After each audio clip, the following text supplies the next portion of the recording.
हिंदी पट्टी एक कुख्यात इलाका है जहाँ बहुत सारे सभ्य समाजियों का वश नहीं चल पाता है। इसी हिंदी पट्टी से युगों युगों से कई सारे वीर, महारथी, प्रधानमंत्री, अवतार निकल कर आ चुके हैं जो इस भूमि को भूसाई भी कर चुके हैं। इसी हिंदी पट्टी से कुंटल भर वोट मिलने के बाद चाचा नेहरू, इंदिरा गांधी या फिर प्रधानमंत्री नरेंद्र मोदी प्रधानमंत्री की कुर्सी तक पहुंच पाए। इसी हिंदी पट्टी से मुंबई का अंडरवर्ल्ड भी चलता था जहां पर सारे शार्प शूटर आजमगढ़, मिर्जापुर या फिर कानपुर से सप्लाई होते थे। आप देखेंगे कि हिंदी पट्टी में ही बॉलीवुड के सबसे अधिक लोग देखने वाले, बॉलीवुड के सबसे अधिक दर्शक हिंदी पट्टी में ही पाए जाते हैं। हिंदी पट्टी के गली गली में बॉलीवुड के डायलॉग दोहराए जाते प्रतिदिन, या ये कहिए कि हिंदी पट्टी के प्रचलित कहावत, वहाँ पर बोली जाने वाली मुहावरे बॉलीवुड के एक बड़े तबके डायलॉग के रूप में भी यूज करते हैं।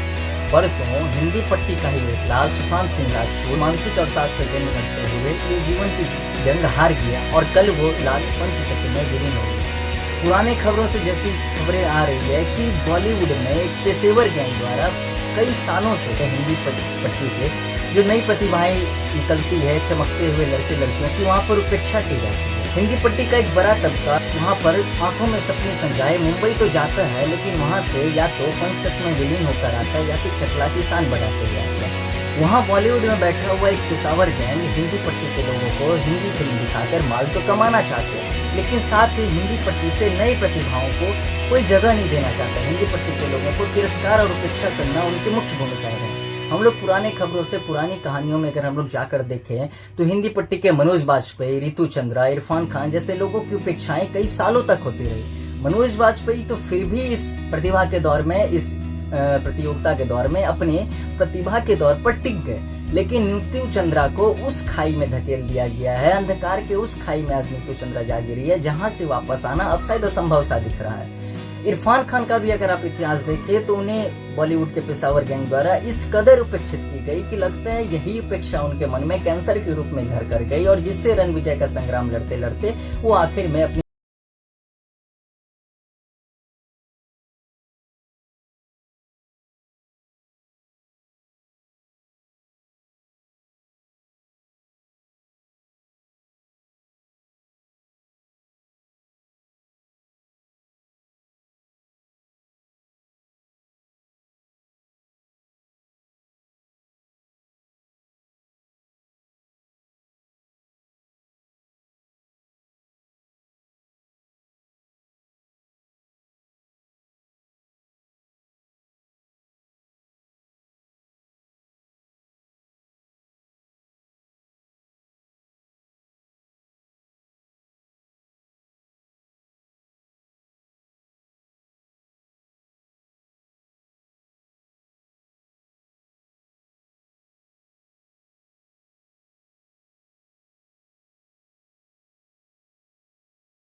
इतने कमजोर नहीं हो सकते हैं कि वो एक छोटी सी बात पर अपनी ही लीला समाप्त कर दें। इसके पीछे पेशावरी गैंग का, बॉलीवुड के पेशावरी गैंग का पूरा और पूरा प्रत्यक्ष अस्तित्व है। लेकिन ये जानने के बाद, ये सच्चाई जानने और स्वीकार करने के बाद हमारी और आपकी जिम्मेदारी क्या है, इसके बाद हम क्या करेंगे? अब इसका विरोध करने से कोई फायदा नहीं है, क्योंकि कंगना रनावत जैसी अभिनेत्रियां कल आकर कह चुकी है कि किस तरह उन्हें तक फांसी के लिए उकसाया जाता रहा है।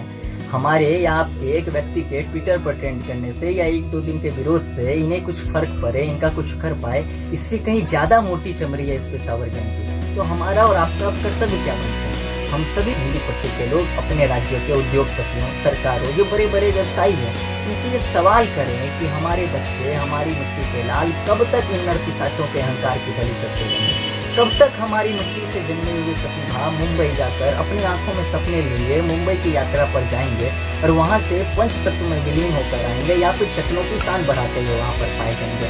आज समय है हिंदी पट्टी में बॉलीवुड के पैरेलल, बॉलीवुड के समानांतर एक इंडस्ट्री, एक फिल्म इंडस्ट्री स्थापित करने का, जहां पर हमारे मिट्टी के लालों को समय से पहले मिट्टी में मिलने से रोका जा सके। आज समय है कि हिंदी पट्टी अपनी प्रतिभा को पहचाने, अपनी कैलिबर को पहचाने और हिंदी पट्टी पट्टी में जितनी प्रतिभाएं हैं, जितनी निकलती हुई, जितनी उठती हुई नई प्रतिभाएं हैं, नई लड़की लड़कियां हैं जिनका चमकता हुआ भविष्य है, उनके भविष्य के लिए सोचे और एक ऐसी पैरेलल इंडस्ट्री बनाए जो बॉलीवुड में बैठे हुए पेशावर गैंग जो बॉलीवुड को अपने बाप की जागीर समझ बैठे हैं, उनको उनकी स्तर दिखाया जाए कि किस तरह हमारी भाषा को यूज करके हिंदी पट्टी के लोगों को ही हिंदी फिल्म दिखाकर आप हमारे लोगों का तिरस्कार और अपमान करके वहां पर बने नहीं रह सकते।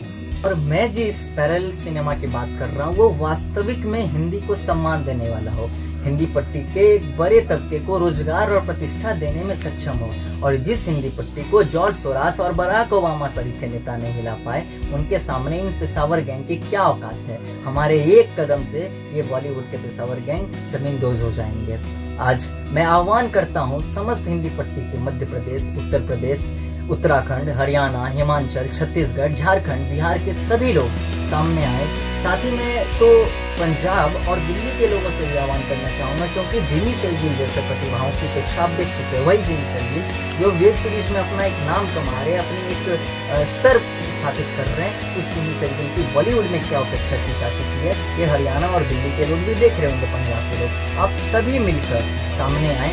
हम एक सुशांत सिंह राजपूत को तो नहीं बचा पाए, वो तो इन नरपिशाचों की बलि चढ़ गया, लेकिन आने वाले समय